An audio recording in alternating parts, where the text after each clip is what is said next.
Hi guys, ಇವತ್ತಿನ ಈ ವಿಡಿಯೋನಲ್ಲಿ ಸ್ಕಿನ್ ಲೈಟ್ ಕ್ರೀಮ್ನ ಬಗ್ಗೆ ತಿಳಿಸ್ಕೊಡ್ತೀನಿ.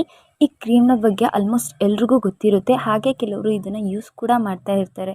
ಬಟ್ ಈ ಕ್ರೀಮ್ನ ಬಗ್ಗೆ ತಿಳ್ಕೊಳ್ಳೋದು ತುಂಬ ಇದೆ. ಸೊ ವಿಡಿಯೋನ ಕೊನೆ ತನಕ ನೋಡಿ, ನಾನು ಈ ಕ್ರೀಮ್ನ ಬಗ್ಗೆ ಕಂಪ್ಲೀಟಾಗಿ ತಿಳಿಸ್ಕೊಡ್ತೀನಿ. ಓಕೆನಾ? ವಿಡಿಯೋ ಸ್ಟಾರ್ಟ್ ಮಾಡೋದಕ್ಕಿಂತ ಮುಂಚೆ ಯಾರ್ಯಾರು ನನ್ನ ಚಾನಲ್ನ ಫಸ್ಟ್ ಟೈಮ್ ನೋಡ್ತಾ ಇದ್ದೀರಾ ಅವರೆಲ್ಲ ಪ್ಲೀಸ್ ನನ್ನ ಚಾನಲ್ನ ಸಬ್ಸ್ಕ್ರೈಬ್ ಮಾಡ್ಕೊಳ್ಳಿ. ಹಾಗೆ ಈ ವಿಡಿಯೋ ಇಷ್ಟ ಆದರೆ ಲೈಕ್ ಮಾಡಿ, ಶೇರ್ ಮಾಡಿ, ಹಾಗೆ ನಿಮ್ಮ ಅನಿಸಿಕೆನ ಕಮೆಂಟ್ ಮಾಡಿ. ಸೊ ಇವಾಗ ನಾವು ವಿಡಿಯೋ ಸ್ಟಾರ್ಟ್ ಮಾಡೋಣ. ಈ ಸ್ಕಿನ್ ಲೈಟ್ ಕ್ರೀಮ್ನಲ್ಲಿ ಬಂದುಬಿಟ್ಟು 3 ಇಂಗ್ರೀಡಿಯೆಂಟ್ಸ್ನ ಮೇಯ್ನಾಗಿ ಯೂಸ್ ಮಾಡಿದ್ದಾರೆ.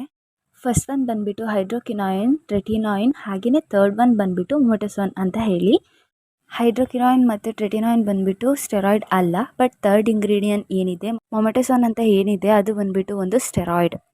ಸೊ ಸ್ಟೆರಾಯ್ಡ್ಸ್ ಕ್ರೀಮ್ನ ನೀವು ಸ್ಟಾರ್ಟಿಂಗ್ನಲ್ಲಿ ಯೂಸ್ ಮಾಡುವಾಗ ನಿಮಗೆ ತುಂಬಾ ಒಳ್ಳೆ ರಿಸಲ್ಟ್ ಸಿಗುತ್ತೆ. ನಿಮ್ಮ ಸ್ಕಿನ್ ಲೈಟ್ ಆಗುತ್ತೆ, ನಿಮ್ಮ ಫೇಸ್ನಲ್ಲಿರುವಂತಹ ಪಿಗ್ಮೆಂಟೇಷನ್, ಡಾರ್ಕ್ ಸ್ಪಾಟ್ಸ್ ಎಲ್ಲನೂ ಕೂಡ ಕಡಿಮೆ ಆಗುತ್ತೆ. ನಿಮ್ಮ ಸ್ಕಿನ್ ತುಂಬಾ ಚೆನ್ನಾಗಿ ಗ್ಲೋಗಿ ಕಾಣಿಸೋಕ್ಕೆ ಸ್ಟಾರ್ಟ್ ಆಗುತ್ತೆ.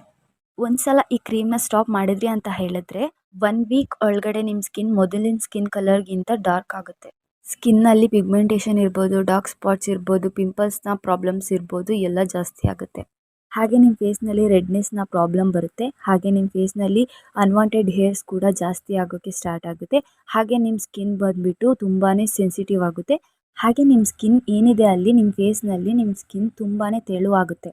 ಹಾಗೆ ನಿಮ್ಮ ಫೇಸ್ನಲ್ಲಿ ಪಿಂಪಲ್ಸ್ನ ಪ್ರಾಬ್ಲಮ್ಸ್ ಕೂಡ ಬರುವಂತಹ ಚಾನ್ಸಸ್ ಇರುತ್ತೆ. ಸೊ ಹಾಗಾಗಿ ನೀವು ಏನಾದರೂ ಯೂಸ್ ಮಾಡ್ತಿದ್ರೆ ಈ ಕ್ರೀಮ್ನ ಅಂತ ಅಲ್ಲ, ನೀವು ಯಾವುದೇ ಸ್ಟೆರಾಯ್ಡ್ಸ್ ಕ್ರೀಮ್ನ ಯೂಸ್ ಮಾಡ್ತಿದ್ರೆ ಪ್ಲೀಸ್ ನೀವು ಇವಾಗಲೇ ಆ ಕ್ರೀಮ್ನ ಸ್ಟಾಪ್ ಮಾಡಿ. ಹಾಗೆಯೇ ನಿಮಗೆ ತುಂಬಾ ಸೈಡ್ ಎಫೆಕ್ಟ್ ಏನಾದರೂ ಆಗ್ತಾ ಇದ್ದರೆ ಪ್ಲೀಸ್ ಡಾಕ್ಟರ್ನ ಕನ್ಸಲ್ಟ್ ಮಾಡಿ.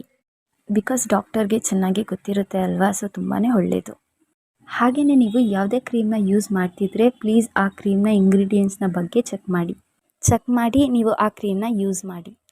ಯಾಕೆ ಅಂತ ಅಂದರೆ ಕೆಲವರು ಇಂಗ್ರೀಡಿಯೆಂಟ್ಸ್ನ ಚೆಕ್ ಮಾಡೋದಿಲ್ಲ, ಯಾರೋ ಹೇಳಿದ್ರು ಅಂತ ಹೇಳಿ ಆ ಕ್ರೀಮ್ನ ಯೂಸ್ ಮಾಡೋಕ್ಕೆ ಸ್ಟಾರ್ಟ್ ಮಾಡ್ತಾರೆ. ಬಟ್ ಸ್ಟಾರ್ಟಿಂಗ್ನಲ್ಲಿ ನಿಮಗೆ ಒಳ್ಳೆ ರಿಸಲ್ಟ್ ಸಿಗುತ್ತೆ, ಬಟ್ ಹೋಗ್ತಾ ಹೋಗ್ತಾ ಸೈಡ್ ಎಫೆಕ್ಟ್ ಆಗೋ ಚಾನ್ಸಸ್ ತುಂಬಾ ಇರುತ್ತೆ. ಸೊ ಹಾಗಾಗಿ ಯಾವುದೇ ಕ್ರೀಮ್ನ ಯೂಸ್ ಮಾಡೋದಕ್ಕಿಂತ ಮುಂಚೆ ಒಂದು ಸಲ ಇಂಗ್ರೀಡಿಯೆಂಟ್ಸ್ನ ಚೆಕ್ ಮಾಡ್ಕೊಳ್ಳಿ.